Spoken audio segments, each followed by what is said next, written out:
Morning. On today's episode, we are going to be fixing this snowblower.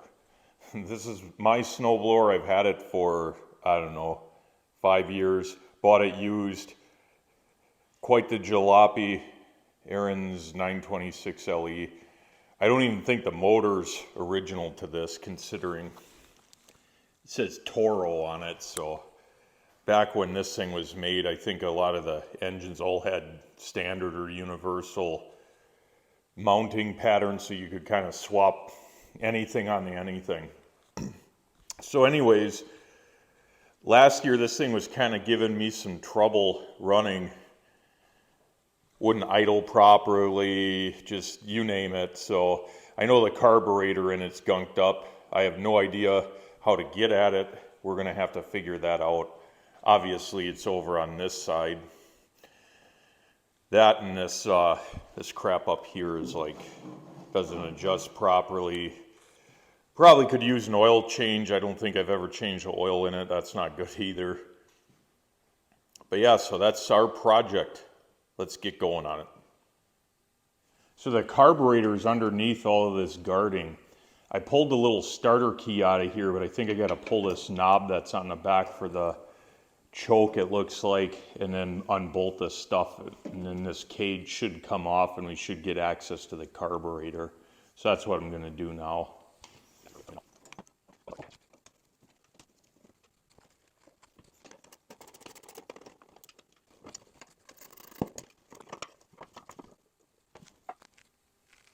All right, got the carburetor accessible here. There's a little ground wire that's hooked up to the spade connector that hooked to the kill switch. So basically, my guess is if it's not grounded out, it won't start. So, I wonder what, oh, I see. That's our choke control, is literally just a piece of bent wire on this. I guess it works. Now I'm gonna get screwdriver here and my pliers, and we're going to pull this little carburetor off. Probably it'd be a good time to find if there's a fuel shutoff on this, which there is over on this side. Let me shut that off. Safety first, right? Yeah, so the fuel line runs from the opposite side here where the tank is, between the motor and the recoil starter, straight into here. There's probably not a fuel line filter on this, I wouldn't think, but the shutoff is over on the other side. Now, one thing I've been doing with this, and you really shouldn't do it, is I've been running ethanol-based fuel in that, because that's all I can get where I live at. That stuff will gunk up this carburetor, since there's a lot of brass and aluminum parts in it. And I have a feeling once we pull this apart that it's just going to be all gunked up, which is why it wasn't idling and running the best last year. So let's get into this, get this off, and put it up on the bench.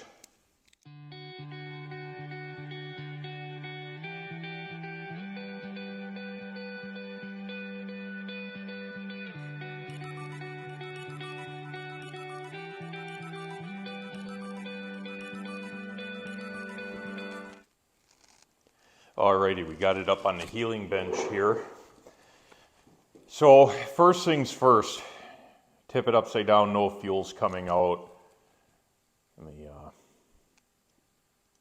So this had a drain on it that I didn't even know existed, and I should have drained the fuel out. So make a habit of draining all the fuel out of this when you store these things for winter.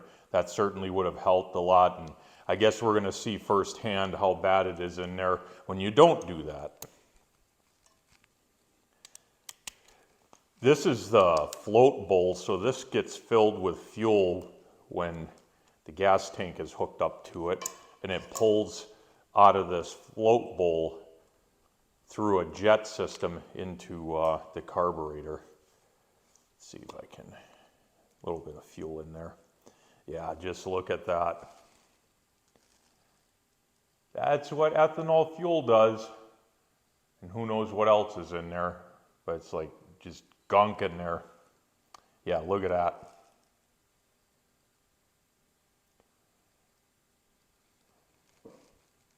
Yeah, it's like jelly, nasty.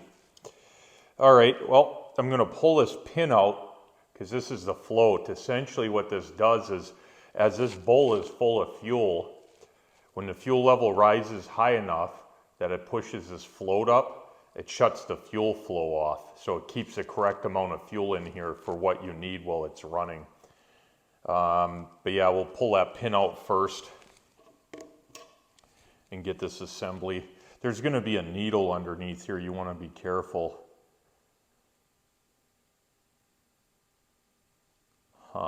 Whoop. Oh, hit the camera, hit the camera. Let me bring that back over. Sorry about that. Maybe go the other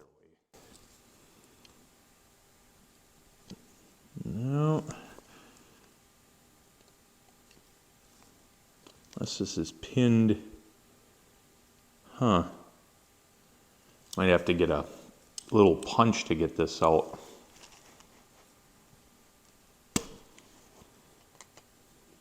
And you know what I'll do? I'm going to remove this gasket before I damage it.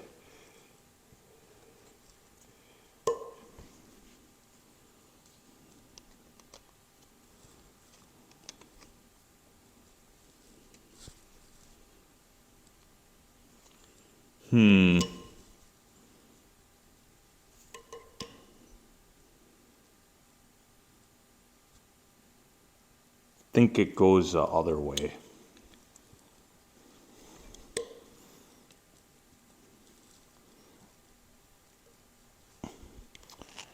Get a little hammer.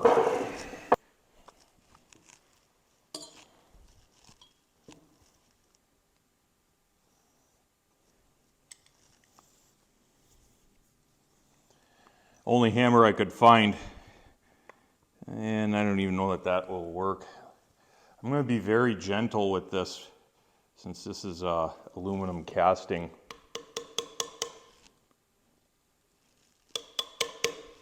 There we go. Yeah, I'm not sure if it would have came out the other way or not. Kind of hard to tell. But we have it out. And you can see, so this thing has been inside there and it's rusting from all this corrosion. And then you have a little, this is your needle assembly. Most carburetors have some form of this. What this does is it simply opens and shuts based on this float level. So like I was saying, this guy's full of fuel. This sits inside. As it lifts up due to the fuel level, it pushes that needle down here into this right here. See if I can't get a better shot inside of there, and it shuts off fuel flow. So that's what controls the fuel level in the bowl. And now we can see like just massive amounts of gunk in there. Definitely not good. So now I'm going to take some rags and clean all this up, and then we're going to spray this out with brake cleaner.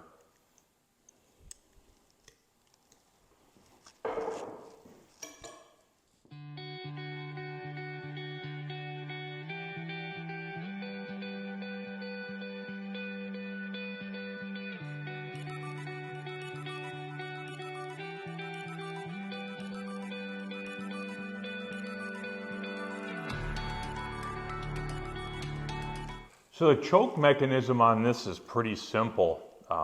This little thing here, which is hooked to a knob, twists this just like this.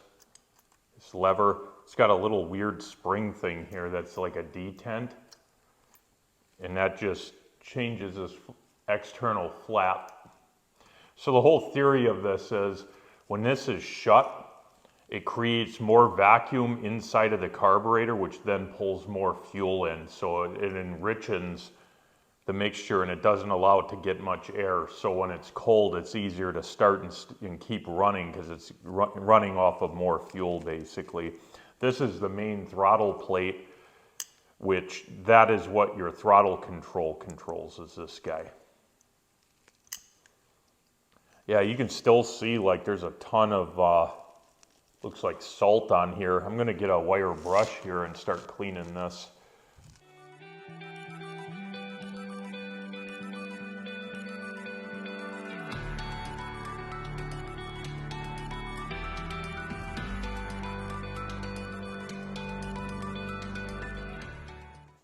Yeah, this thing is so brittle, it just fell apart on me there. That's all right. I have a replacement gasket set coming for this, so it's not a big deal. Alrighty. So one of the most important parts of this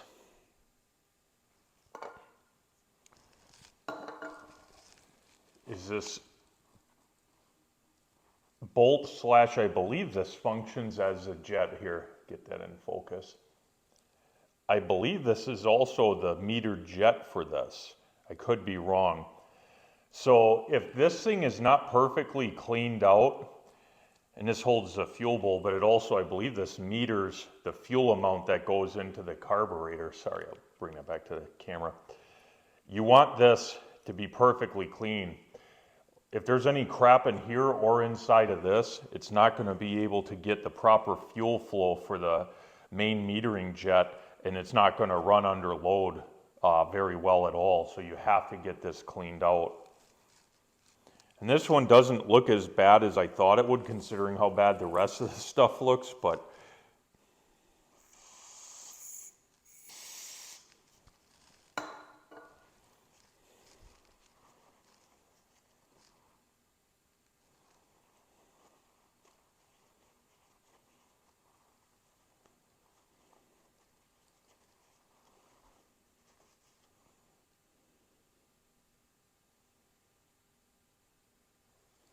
yeah, it looks like those little holes there are where the fuel come in, and they're plugged, so it actually is plugged.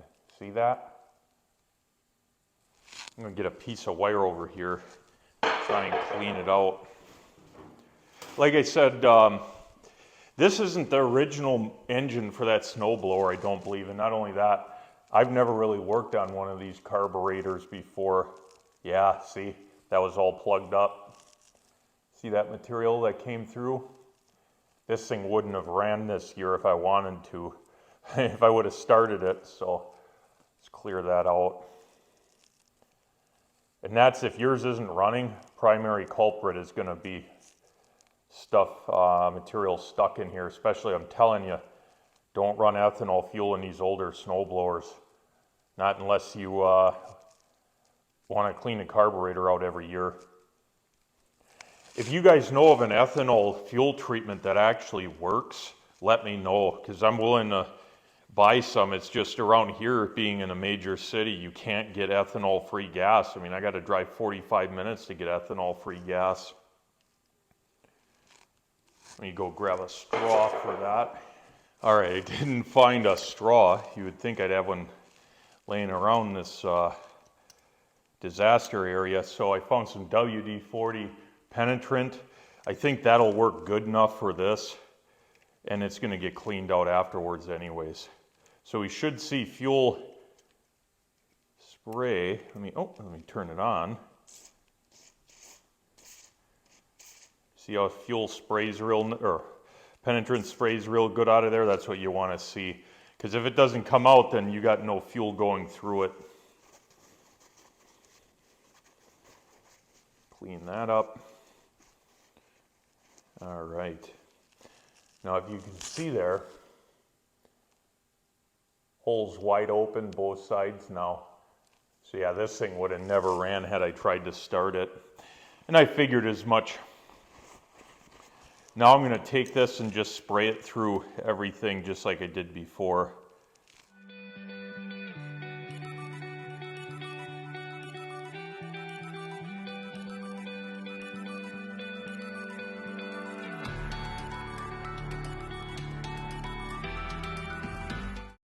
Look how much cleaner that is. That's what you want to see, nice and clean.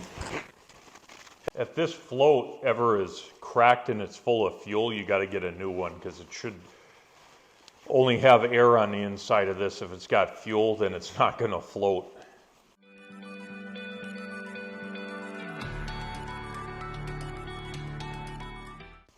Alrighty, overall, pretty clean. Got a little bit more wipe down to do here, but I'll finish that up and we'll resume the video.